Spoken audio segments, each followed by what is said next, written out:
Hello hi అండి, welcome to my channel. ఈరోజు మనం 7వ తరగతి తెలుగు పాఠ్యపుస్తకంలోని మొదటి లెసన్ అయిన చదువు అనే పాఠం గురించి ముఖ్యమైన ప్రశ్నలు తెలుసుకుందాం. అందులో మొదటి ప్రశ్న, చదువు పాఠ్యాంశ రచయిత ఎవరు? కొరవి గోపరాజు. చదువు పాఠ్యాంశం ఏ ప్రక్రియకు చెందింది? కథా కావ్యం అనే ప్రక్రియకు చెందింది. చదువు పాఠ్యాంశ ఇతివృత్తం ఏమిటి? విద్యా ఆవశ్యకత.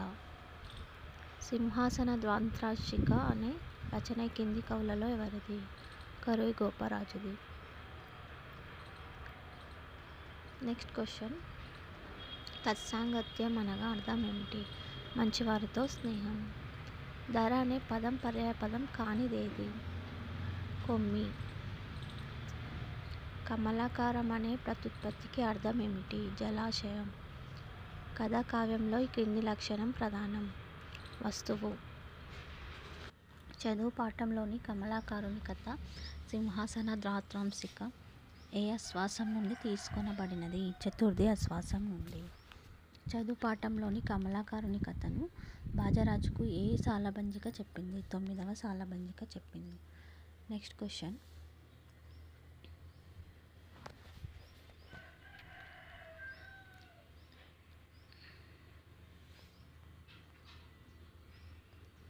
శృంగం అనగా అర్థం కొమ్ములు. శృంగం అనగా అర్థం ఏంటి? కొమ్ములు. వక్రము, తృణము అను పదాల అర్థాలను గుర్తించండి. వక్రము అనగా మొహము, తృణము అనగా గడ్డి. ఆత్మజుడు శాకం.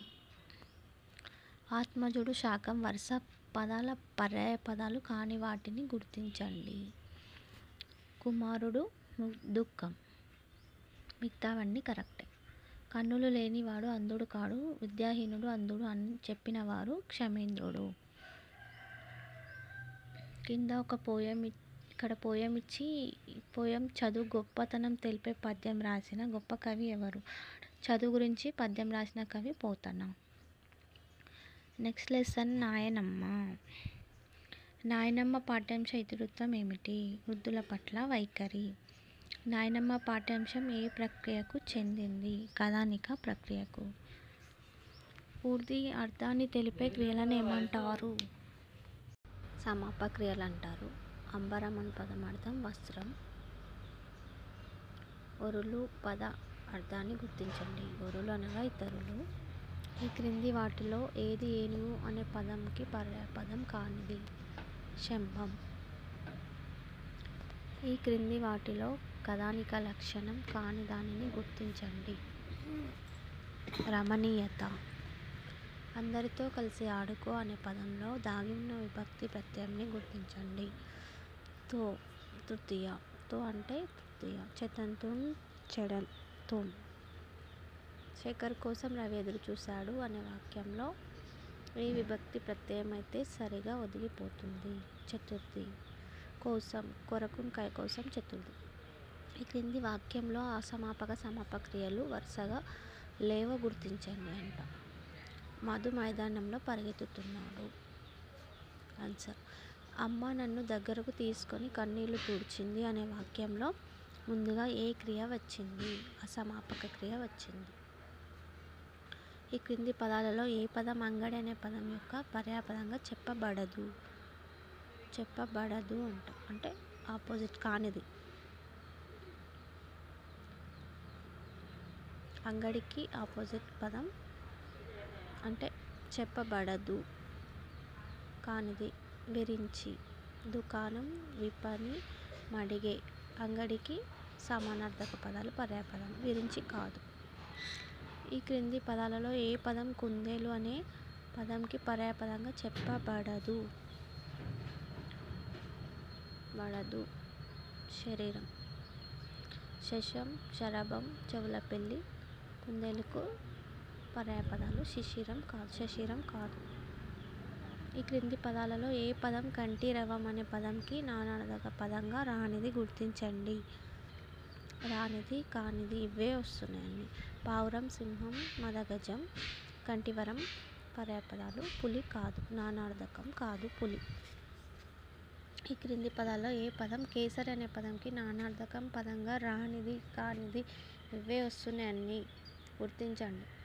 మాది ఫలం హనుమంతుని తండ్రి శ్రేష్ఠుడు ఆవుల మంద. Correct answer. శతక సుధ. Next lesson. సుమతికర్త శతకకర్త ఎవరు? భద్రభూపాలుడు. బద్దెన బిరుదే భద్రభూపాలుడు. లోకనీతులను అతి సులువుగా బద్దెన ఈ క్రింది ఏ పద్యాల రూపంలో మనకు అందించాడు? కంద పద్యాల రూపంలో బద్దెన మనకు అందించాడు. ఆటవేలది వేమనకు సంబంధించింది. నరసింహ శతకకర్త ఎవరు? కాకుస్తం శేషప్ప కవి. నగ్న సత్యాలు శతకకర్త ఎవరు? రావిగంటి రామయ్య గుప్తా.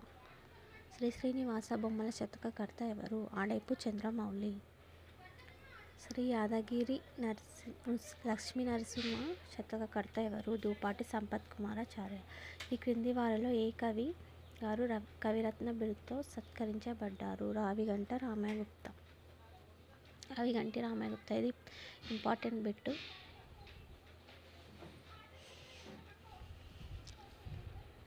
వేమన తన శతకంని ఈ క్రింది ఏ ఛందస్సులో రాశాడు? ఆటవెలది. యాదగిరి వాస నృసింహ రామ ప్రభో విభో ప్రభో అన్న మకుటంతో శతకంని రచించిన కవి సంపత్ కుమారాచార్యులు. ఈ క్రింది కవులలో ఎవరు మంత్రకూట వేమనగా ప్రసిద్ధి చెందినారు? రావిగంటి రామయ్య గుప్తా. ఈ క్రింది కవులలో ఏ కవి శశాంక బిరుదుతో అలంకరించబడినారు? ఆడేపు చంద్రమౌళి. చిద్విలాస భాస శ్రీనివాస అన్న మకుటంతో శతకంని రచించిన కవి క్రింది వారిలో ఎవరు?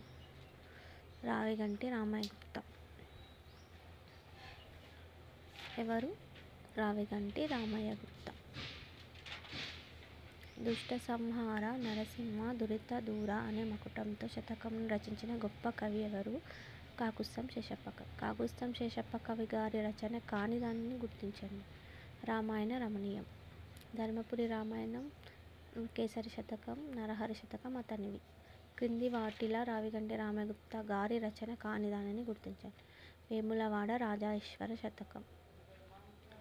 ఈ క్రింది వాటిలో ఆడేపు చంద్రమౌళి గారి రచన కానిదేదో గుర్తించండి. గీతా గోవిందం. మిగిలినవన్నీ అతని రచనలే. ఆ మూడు అతనివి.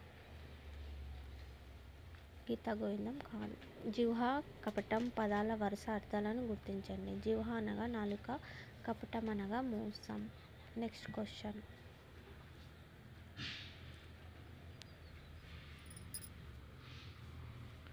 బాలబాణుడు తూర్పున ఉదయిస్తాడు అనే వాక్యంలో గీత గీయబడిన భాషా భాగానికి చెందిన గుర్తించండి.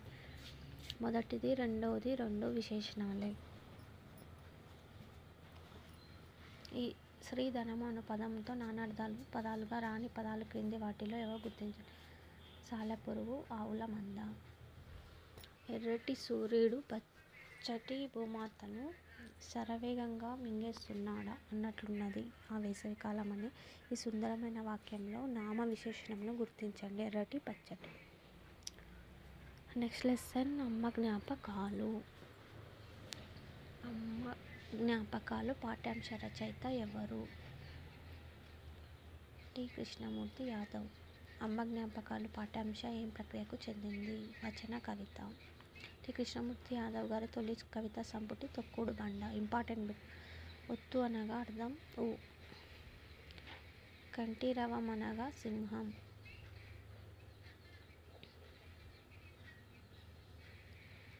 ముంగిలి అనే పదం యొక్క అర్థం ఏమిటి? ముంగిలి అనగా ప్రాంగణం. ఛందస్సు మాత్ర గణాల నియమం లేకుండా స్వేచ్ఛాయుతంగా భావయుక్త వాక్యాలతో సాగే ప్రక్రియ ఏమిటి? వచన కవిత. అమ్మ జ్ఞాపకాలు అనే పాఠ్యాంశం టి. కృష్ణమూర్తి యాదవ్ గారు రచించిన ఏ రచన నుండి గ్రహించబడింది? శబ్నం. దూడల నోళ్లు కొట్టి పితికిన పాలు ఆ స్థానపు తెల్ల కుందేళ్లు తాగేవి అనే గేయంలో టి. కృష్ణమూర్తి యాదవ్.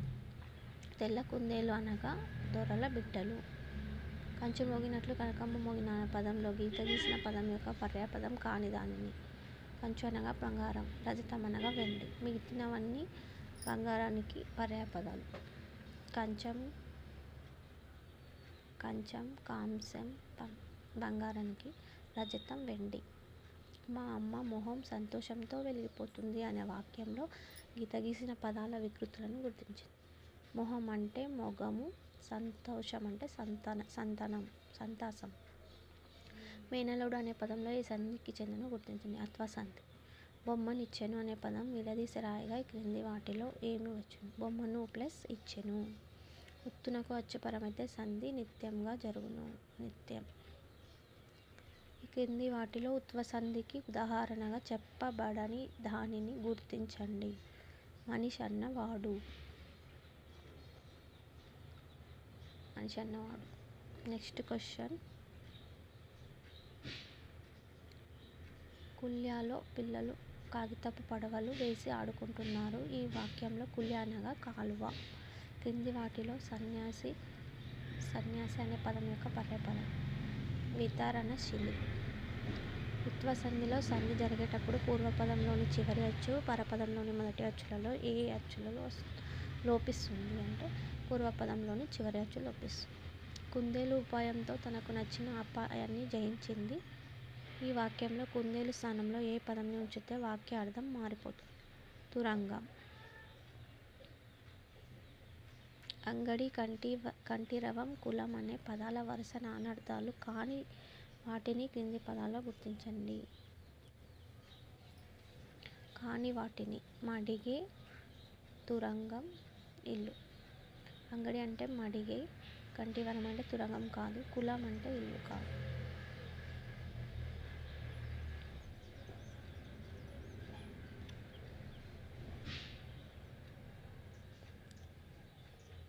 విపణి అనగా సంత అనగా అంగడి అనగా ఒకటే. నల్లని వాడు, పద్మనాయంబులవాడు, కృపారంభంబు పద్యంలో గీత గీసిన పదంలో దాగి ఉన్న సమాసం బహువ్రీహి సమాసం. కలవాడు, కలదోసె బహువ్రీహి.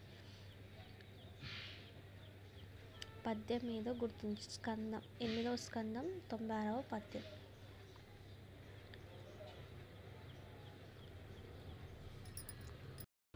ఈ పద్యంలో గల మహాశయుడు రచించిన ఏ స్కందం ఎన్నో పద్యమో గుర్తించండి.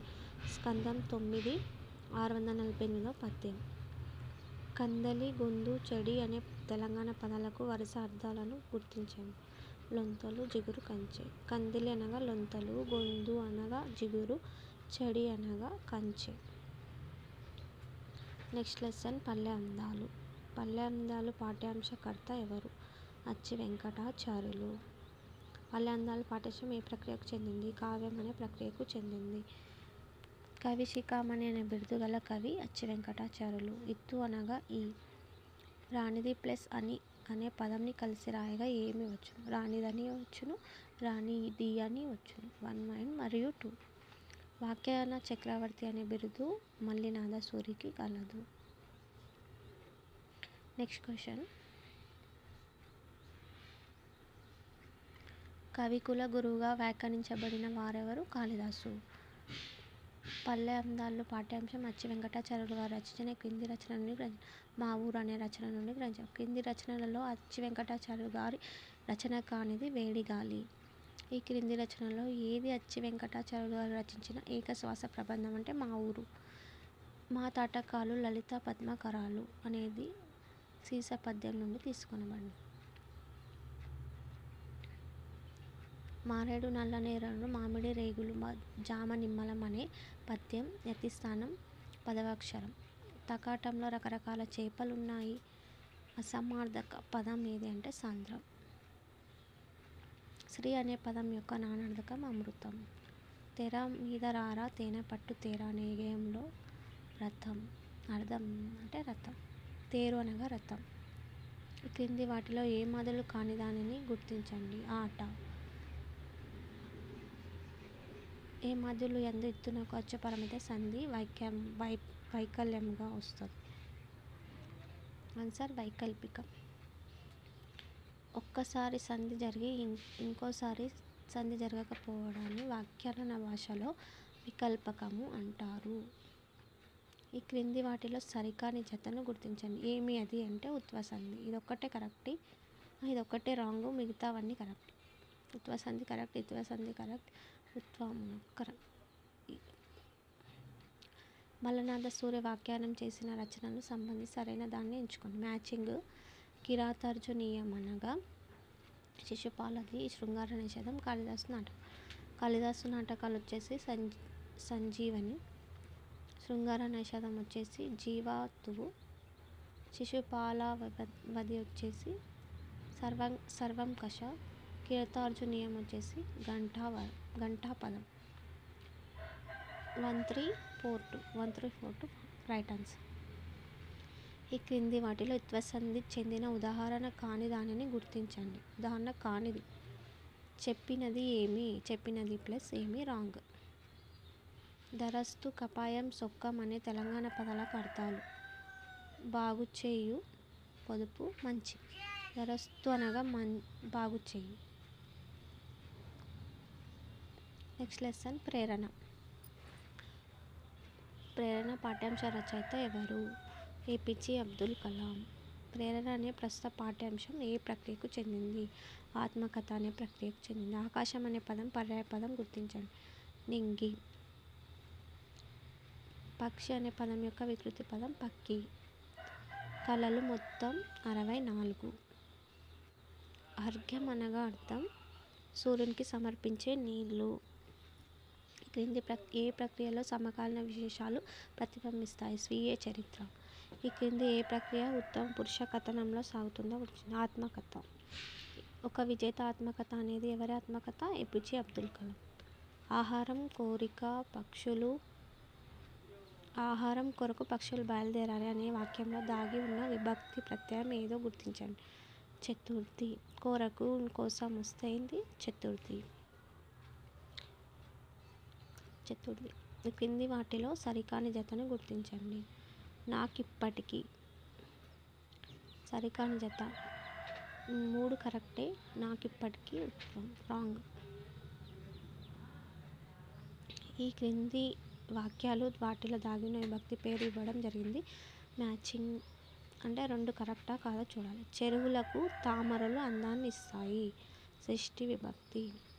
కు వస్తే షష్ఠి కరెక్టే. ఆయనను ఒప్పించగలరు ద్వితీయ భక్తి.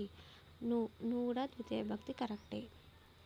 కున్కున్క యొక్క షష్ఠి నువ్వు ద్వితీయ. 2 కరెక్టే. ఏబీలు 2 కరెక్టే. So answer 4. ఏ ఆదిత్య మంచి బాలుడు ప్రథమ విభక్తి. బి శాస్త్రి గారితో నడిచాను. తో వస్తే తృతీయ కదా, ఇక్కడ సప్తమి వచ్చింది కాబట్టి రాంగ్. ఫస్ట్ది ఆదిత్య మంచి బాలుడు, డూమువులు వస్తే ప్రథమ విభక్తి కదా, కరెక్ట్ ఆన్సర్. ఏ ఒక్కటే కరెక్ట్, ఏ మాత్రమే ఒప్పు.